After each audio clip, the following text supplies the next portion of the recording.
la semaine bio, l'actu de la bio par celles et ceux qui la font. Au programme, le baromètre Actibio avec Louis Jardel qui va nous alerter sur quelque chose qui arrive en mars, faites attention. Tribune libre de Pierrick Deronne d'un magasin Biocop qui était présidente chez Biocop avant. Et une méga annonce, ah voilà, je suis content là. Une bonne annonce d'une nouvelle émission qu'on est en train de lancer sur YouTube qui va s'adresser aux marques bio qui veulent percer et atteindre l'objectif des 1000 revendeurs.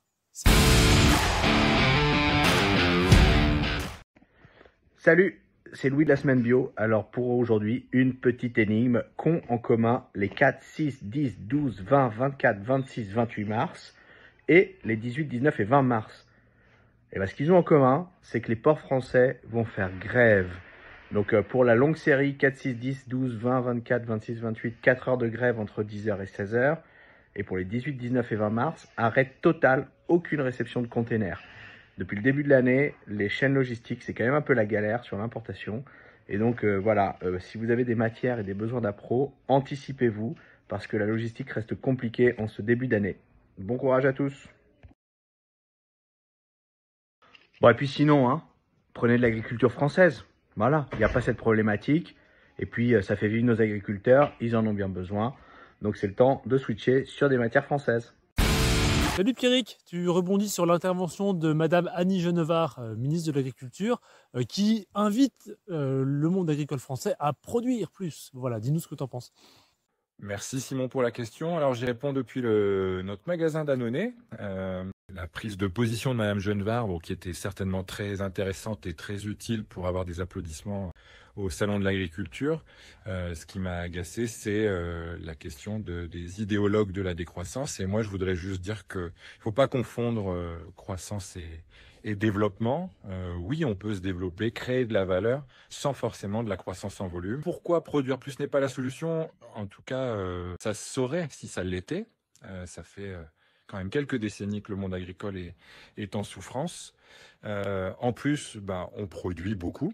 On pourrait nourrir largement la France avec de la production française, mais on produit pour les bêtes, on jette, plus de 30% de ce qu'on produit est jeté.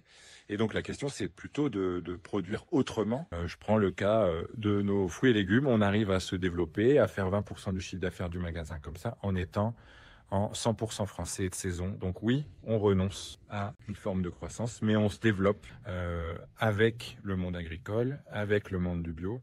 On leur garantit de ne prendre que chez eux, que chez des producteurs bio français et locaux au maximum. Il est grand temps de changer de paradigme et de sortir du productivisme d'après-guerre.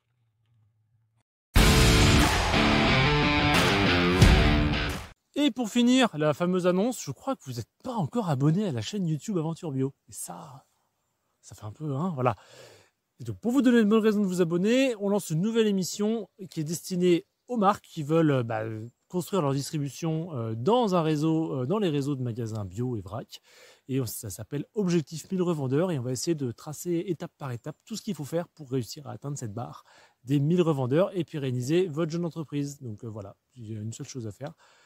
Vous inscrire, vous abonner sur la chaîne YouTube et les premiers épisodes vont arriver et puis il y a la crème de la crème. Je vous ai trouvé des gens très très bien.